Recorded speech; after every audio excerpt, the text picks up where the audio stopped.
आवाज ऐकायला आलेला नाही. जय हिंद. जबरदस्त. आणि सगळ्या ज्यांना बक्षीस मिळालेलं आहे त्यांचं खूप खूप अभिनंदन. ज्यांना पुढच्या वेळेस मिळणार आहे त्यांचं सुद्धा अभिनंदन. एक गाडी आहे MH47. आता सरांनी व्यत्यय आणला. आता पुन्हा एकदा रेकॉर्ड सुरू. ठीक आहे. जय हिंद. खूप छान. सगळ्यांचं अभिनंदन. संस्थेचे पदाधिकारी आदरणीय मंत्री सर, काबरा सर, सगळे ज्येष्ठ अधिकारी आणि विद्यानिधीचा संपूर्ण शिक्षक परिवार. जोरदार टाळ्या सगळ्या शिक्षकांसाठी. कारण शिक्षकांची जी सगळी ऊर्जा असते, त्यांचं जे सगळं स्वप्न असतं ते कुठेतरी विद्यार्थ्यांच्या थ्रू सगळं पूर्ण होत असतं आणि खूप परिश्रमांनी ते तुम्हाला घडवत आहेत.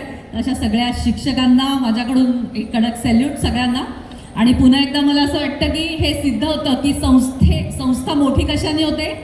संस्थेला खूप चकचकीत फरशा, मोठ्या मोठ्या इमारती किंवा भिंती मोठं करत नाहीत, तर शिक्षकांची स्वप्न आणि विद्यार्थ्यांचं हार्डवर्क हे संस्थेला मोठं करत असतं. बरोबर. त्याच्यामुळे जिथे तुमच्यासारखे विद्यार्थी आहेत आणि तुमच्यासारखे शिक्षक आहेत त्या संस्थांना काहीही त्या कधीच मागे पडणार नाहीत आणि उत्तरोत्तर त्यांची प्रगतीच होत राहील. बरोबर. आणि तुम्ही सगळ्याच खूप छान दिसताय, त्याच्यासाठी पण सगळ्यांचं खूप अभिनंदन. आणि मला माहिती आहे की खूप सकाळी सकाळी उठून आवरून एक एक गोष्ट तुम्ही पर्टिक्युलरली सगळी काय दागिने, कशा वेड्या, कुठला टी-शर्ट सगळं ठरवलंय ना आज. हो बरोबर आहे. माना एकदम जोरजोरात हलतायत. सगळं करून बऱ्याच वेळचं तुम्ही उठून आज इथे समोर बसलेले आहात याची मला जाणीव आहे. तर असंच तुम्ही तुमच्या आयुष्यामध्ये उत्तरोत्तर प्रगती करत राहा. आणि आज मला इथे संस्थेने बोलायला आणि हा जो सन्मान दिलेला आहे प्रमुख पाहुणे म्हणून त्याच्यासाठी मी मनापासून आभार मानते. ॲक्च्युली हे जे मेडल्स आहेत मी तुमच्या सगळ्यांसमोर सगळ्यांशी शेअर करू इच्छिते. हे छातीवरती जे मेडल्स लागलेत ते कुठून आलेत माहिती आहे, कशासाठी लागलेत. तर मी तुमच्यासारखीच मराठी शाळेत शिकलेली आहे एका मराठवाड्याच्या. आणि मला देखील 26 जानेवारी तुमच्यासारखीच होती. मला खूप छान छान माझ्या आयुष्यातल्या आठवणी आहेत 26 जानेवारीच्या. मला रांगोळी काढायला खूप आवडायचं लहानपणी.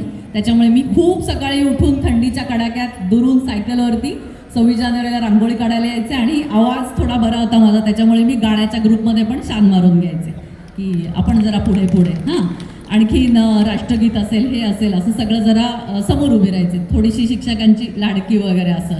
मार्क ओके पण इतर सगळ्या ॲक्टिव्हिटीजमध्ये जास्त इंटरेस्ट होता. याच्यावर मी एकच सांगेल की तुम्ही हे जे करताय हे अतिशय उत्तम करताय. आपली आजची पर्सनॅलिटी कशी पाहिजे, वर्सटाईल पर्सनॅलिटी. ऐकलेला शब्द सगळ्यांनी, बहुआयामी व्यक्तिमत्व, ह्याची आज खूप आपल्या सगळ्यांना आवश्यकता आहे. कारण त्याच्यातनं एक सुदृढ मन घडतं की होय मला हेही येतं, मला तेही येतं, मला याच्यात इंटरेस्ट आहे, मला ते कळतं, मला समजतं, चांगलं संगीत ऐकते मी, चांगलं खेळांमध्ये मी रोजची प्रॅक्टिस करते. बरोबर. तर असं छान व्यक्तिमत्व घडत राहा. कारण येणारा काळ हा नेतृत्वाचा काळ आहे. कशाचा आहे, नेतृत्व गुणांचा, लिडरशिपचा काळ आहे. तुम्ही तुमच्यापैकी कोणी जर माझ्यासारखे या बाजूला आलात आणि वर्दी घालून हातामध्ये रायफल घेतली तर मला आनंदच आहे. कारण मी हा एक श्लोक लहानपणापासून ऐकत मोठी झाली आहे. देशरक्षा परम पुण्यम, देशरक्षा परम व्रतम, देशरक्षा परो यागः, देशसेवा रतो भवे. हे एक स्वप्न मी लहानपणापासून पाहिलेलं होतं. त्याच्यामुळे देशरक्षेचं जर तुम्हाला तुमच्यापैकी कोणाला भाग्य मिळालं तर ते उत्तमच. पण मला खात्री आहे की फक्त वर्दी घातली म्हणजे देशसेवा होते का, नाही. आपण आपल्या सगळ्यांकडे एक वर्दी असते जी आपल्या मनाने धारण केलेली असते. बरोबर.